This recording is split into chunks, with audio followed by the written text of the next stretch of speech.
कोई कोई कार्य करने से और कुछ नहीं, केवल कार्य एस्टेब्लिश होता है, और कोई कोई कार्य करने से गुण, क्वालिटीज एस्टेब्लिश होती है। ये इनकी क्वालिटी है, कुछ लिया नहीं हमने पिता से, और कुछ भी नहीं लिया, पर उनकी क्वालिटीज ले ली। षड भगों से संपन्न भगवान ने यमुना के तट पर खड़े होकर अधरों के ऊपर दिव्य मंगलमय वंशी को धरा करके वंशी का निनाद किया, और वंशी रूपी दूती संपूर्ण व्रज में फैल गई। व्याख्या होती है कि कोई घर में बैठी भोजन बना रही है, कोई घर में बैठा सबको भोजन खिला रहा है, ये सब मेटाफर है। They are few who are manifesting their action, they are few now they have become philanthropists, they are distributing. These are metaphors at every state of their life when they hear the divine voice. कोई ना कोई inspiration life में मिलती है, और जैसे गोपियों ने उसे सुना तो सब विलग विलग साधनों को छोड़ करके रात्रि के समय जहां वंशी बजाते श्री कृष्ण खड़े हैं वहां दौड़ पड़ी। यह वेदांत भी है। आज वंशी बजा के जिस जिसको बुलाया वो सब घर घर से दौड़ करके पास में आए। परमात्मा का एक स्वभाव है कि वो जिसके होते हैं वो इतने हो जाते हैं कि उसके लिए सब कुछ करने को तैयार हैं। सूरदास जी व्रज में चलते हैं तो डंडा सीधा करके चलते हैं। आंध्रो भिखारी और डंडा सीधा करके चलता है। किसी ने पूछा अंधा तो डंडा टेक कर चलता है। सूरदास कहते अंधा वो डंडा टेकता है जिसका डंडा कोई पकड़ने वाला नहीं होता। मैं तो डंडा टेकना चाहता हूँ, पर जब चलने का विचार करूं श्याम सुंदर खड़े हो जाते, बाबा बता कहाँ चलना है। उसका अनुभव है। चारों तरफ से दौड़ करके सब इकट्ठे हो गए। परमात्मा का स्वभाव है, इसलिए उन सभी से पूछ लिया, स्वागतम भो महाभाग प्रियम किम करवाणिव व्रजस्या नामयम कच्चित ब्रूतागमन कारण। आइए आइए, आपका स्वागत है। पर उसी समय पूछ लिया, रात्रि में तुम्हारा आने के क्या कारण है? सब घर में ठीक तो है? गोपी बड़ी विनयता के साथ भागवत के एक बड़े सुंदर प्रणय गीत का गान करती है। मयिवं विभोर हति भवान गदितुम नृशंसं संत्यज्य सर्व विषयांस्तव पाद मूलम भक्ता भजस्व दुर्वग्रहमात्यजास्मान् देवो यथादि पुरुषो भजते मुमुक्षु। भगवान का स्वभाव एक बार परीक्षा कर लेते हैं। महाभारत में एक वर्णन आता है कि अर्जुन के साथ श्री कृष्ण आ रहे थे और कहते द्रौपदी श्री कृष्ण के लिए एक नीले कमलों की माला लेकर खड़ी थी और चाहती थी कि मैं उसके गले में डाल दूं। और जैसे श्री कृष्ण के पास पहुंची तो श्री कृष्ण बोले, अर्जुन भी मैं ही हूं, मुझ जैसा ही है, तू माला उसको डाल दे। और द्रौपदी ने यह बात मान ली। यही परीक्षा का समय है। यह बात मान ली द्रौपदी ने और गले में अर्जुन की माला डाली। और एक दिन वो आ पहुंचा जब भारतीय इतिहास का अत्यंत कलंकित दिवस है। आप एक बात ध्यान से सुनिए, शास्त्र किसी व्यक्ति को प्रतिष्ठित करने के लिए नहीं लिखे जाते। अगर व्यक्ति को प्रतिष्ठित करने के लिए लिखे जाते तो युधिष्ठिर का जुआ खेलना नहीं लिखा जाता। यहां व्यक्ति प्रतिष्ठित नहीं है, यहां सत्य प्रतिष्ठा करनी है। फ्रॉम बोथ द साइड्स बीच में जिस सत्य को प्रतिष्ठा मिली है उसकी स्थापना करने का उद्देश्य है, ना कि किसी व्यक्ति को स्थापित करना। द्रौपदी को के साथ दुर्भाग्य बना। भरी सभा में उसको विवस्त्र करने का प्रयास हो रहा था। Whenever a human considered to be as a commodity, then always exploitation would happen. Commodity की तरह कंसीडर करोगे। विवस्त्र करने का प्रयास हुआ, सब बैठे थे, पर अंत तो गत्वा बचाया तो एक ही ने, जिसको माला डालने जा रही थी। धिक्कारती थी युधिष्ठिर तेरे धर्म को धिक्कार है, भीष्म आपके ब्रह्मचर्य को धिक्कार है, धृतराष्ट्र आपके राज्य शासन को धिक्कार है, द्रोणाचार्य आपके वेद शास्त्रों के अध्ययन को धिक्कार है, भीम तेरी गदा को धिक्कार है, अर्जुन तेरे गांडीव को धिक्कार है। बड़ी सभा में सबको धिक्कारती थी, कुछ ध्यान नहीं आता। कहते द्वारिका में बैठे श्री कृष्ण सत्यभामा के साथ चौसड़ खेल रहे थे, एक चाल खेलते और दरवाजे की तरफ दौड़ते और फिर लौट कर आते। सत्यभामा ने पूछा इतने विचलित क्यों हो कृष्ण? तो कृष्ण कहते द्रौपदी के साथ बड़ा गलत हो रहा है। वो बोली तुम्हें पता है तो तुम जाते क्यों नहीं हो? बोले बस इसी की तो प्रतीक्षा कर रहा हूं। वो उन्हें पुकार रही है जो नहीं बचा सकते, उसे नहीं पुकार रही जो बचाने को तैयार बैठा है।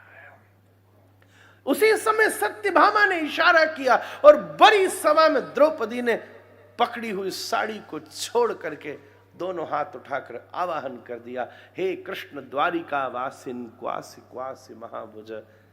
कहते हैं सूरदास की पंक्ति है, 10 सहस्त्र गज बल घट्यो और घट्यो न 10 गज चीर।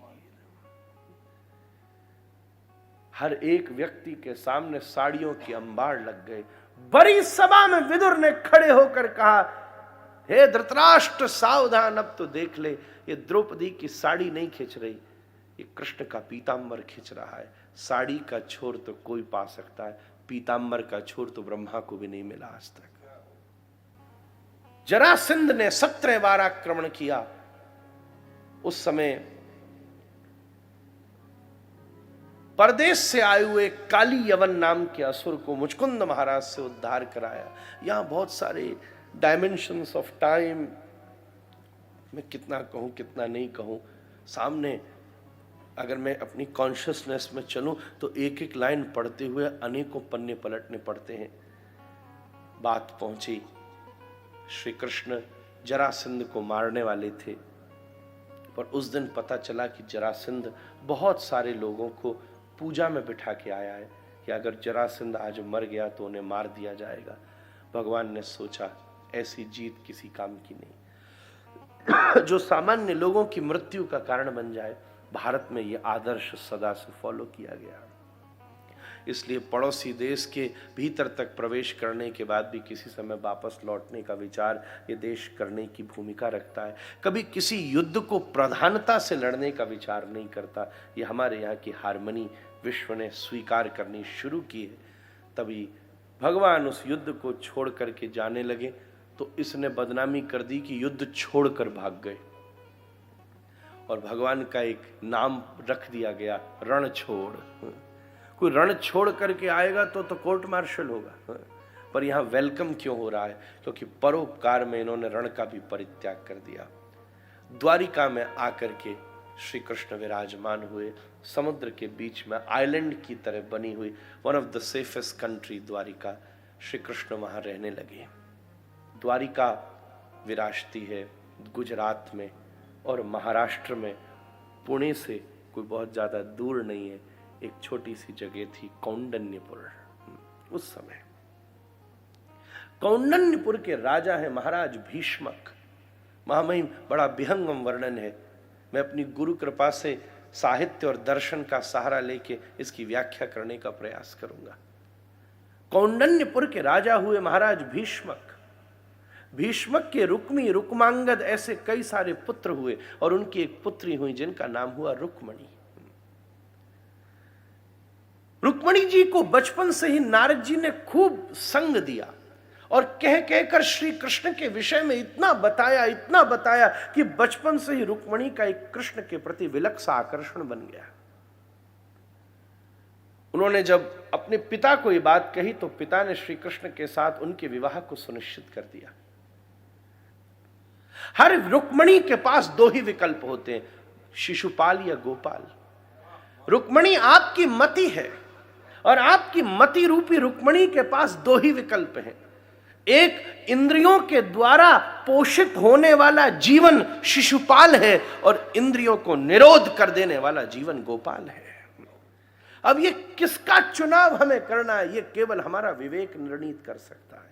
विवेक की प्राप्ति गुरु कृपा से होती है। रुक्मणी जी पीड़ित हो गई।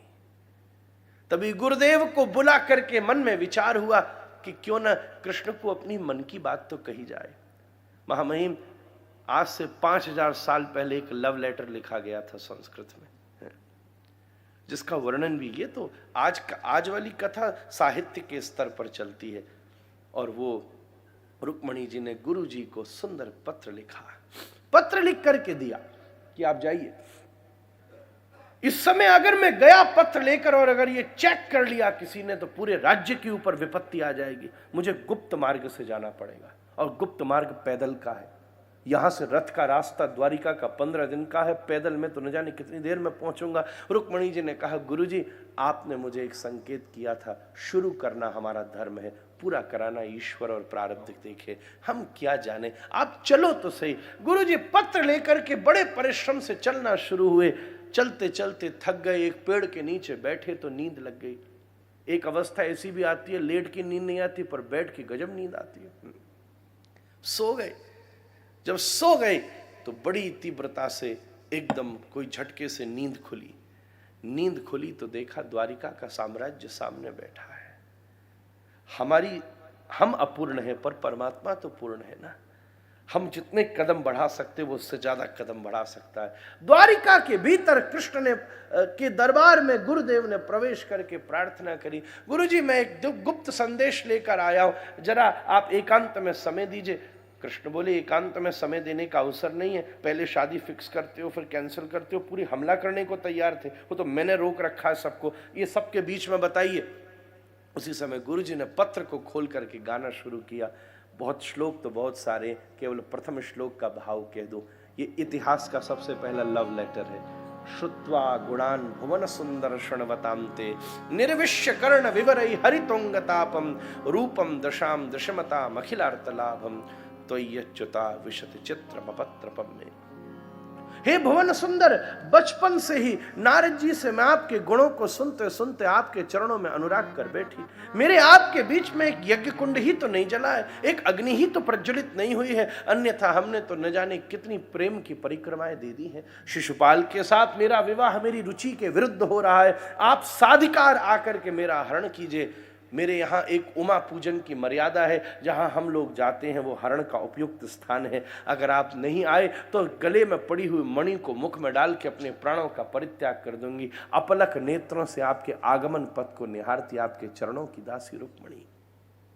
सुनते ही श्री कृष्ण अधीर हो गए, एकदम उठ करके खड़े हुए द्वार की तरफ भागे। चतुर्भुज दारों के दिव्य रथ लेकर के प्रकट हुआ। वायु की गति से आपने कौंडन्यपुर की तरफ बढ़ना शुरू किया।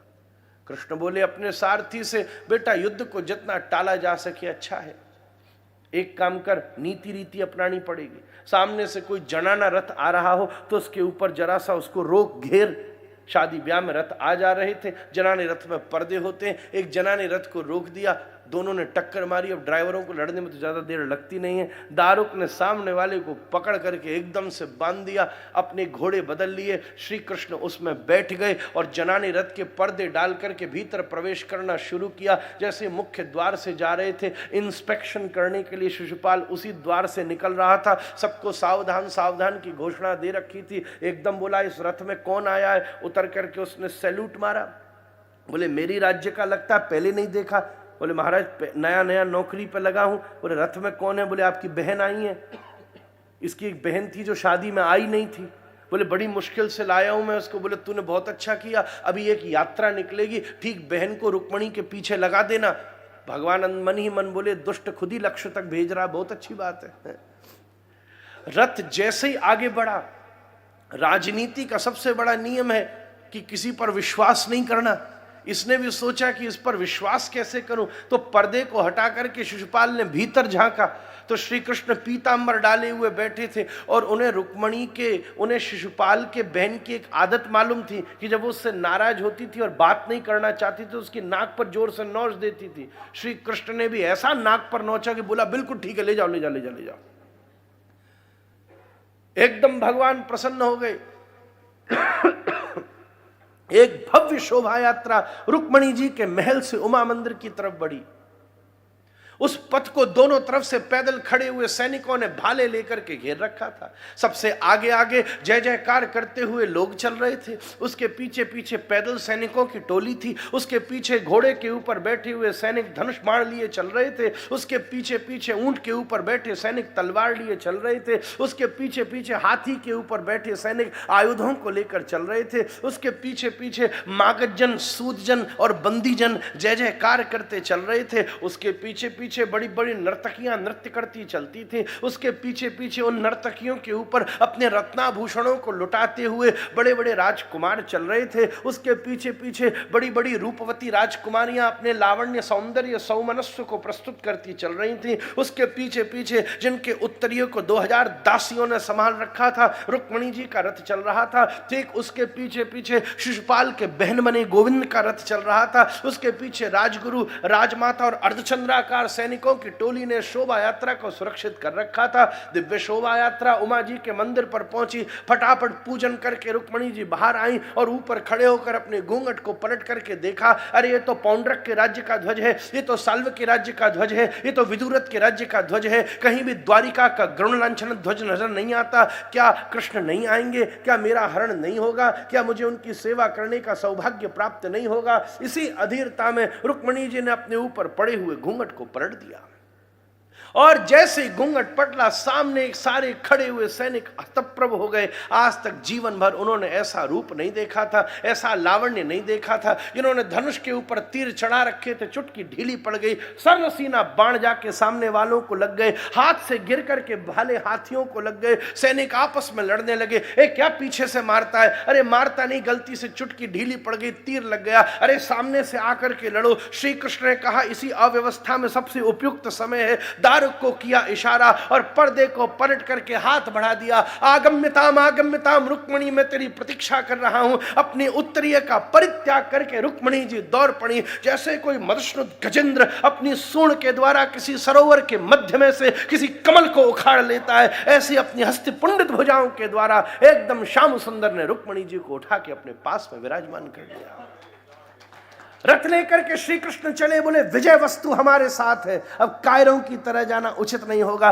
पान्यजन्य शंख बजा दिया, हे पौंड्रक, हे साल्व, हे विदुरथ, तुम सबकी उपस्थिति में मैं अपनी प्रिया रुक्मिणी को लिए जा रहा हूं। अगर किसी ने मात्र पे पिया है तो रास्ते में व्यवधान करके दिखाओ। शिशुपाल ने हल्ला मचाया, सैनिकों लड़ना बंद करो, वो द्वारिका वाला ले गया मेरी पत्नी, द्वारिका वाला ले गया मेरी पत्नी। और सैनिकों ने तीरों की वर्षा कर दी। अकेले कृष्ण लड़ते, कब तरकस से तीर निकालते, धनुष पर चढ़ाकर छोड़ते, पता नहीं चलता, लगते हुए तीर और घूमती हुई ज्योतियां नजर आती हैं। पास में बैठी रुक्मिणी जी सोचती हैं, नारद जी कहते थे ये तो बड़े कोमल है, ये तो बब्बर शेर की तरह लड़ रहे हैं, कहीं मेरा चुनाव गलत तो नहीं हो गया? ये तो हुंकार मार रहे हैं। जब कृष्ण तीर खींचते तो पीतांबर खींचता, पीतांबर खींचता तो कमर दिखने लगती। रुक्मिणी जी सोचती जरा चेक तो करो इनका शरीर किसका बना है, और जैसे कमर पर उंगली करती तो गुदगुदी मच जाती। निशाना ये क्या करती है? निशाना चूक जाता। उतनी देर में दादा एकदम रथ लेकर के आए, कहा बेटा बता के तो आता। कृष्ण बोले दाऊ तुम्हें बता के आता तो लेट हो जाता। दाऊ बोले बहू को लेकर जा, तेरे अलावा टाइम पर आने वाला है भी कौन? लोग या तो पहले ही लौट जाते हैं और या फिर 7 दिन बाद कहते हैं अच्छा भागवत रखी थी क्या माता है? बाद में क्या फायदा, समय पर आने वाला ईश्वर है। जाओ जाओ जाओ। एकदम रथ लेकर द्वारिका पहुंचे, अतिथिशाला में उतार दिया गया। रुक्मिणी जी रोने लगी। दाऊ ने पूछा क्यों रो रही हो? बोले हम तो ये सोच रहे थे कि ब्याह करके लाए। बोले तुमने सुना नहीं था, बताएंगे नहीं, तैयारी नहीं करेंगे तो महल में कैसे स्वागत होगा? तो पूरी द्वारिका को सजा दिया गया और श्री रुक्मिणी और कृष्ण का मंगलमय परिणय उत्सव संपन्न करने का भाव बना। उपाधि, टाइटल और स्टोरी लाइन तो वही है, परंतु उससे प्राप्त होने वाला सार और अनुभव ये जब आस्वादन किया जाए तब नया है। इसलिए हरि अनंत, हरि कथा अनंता।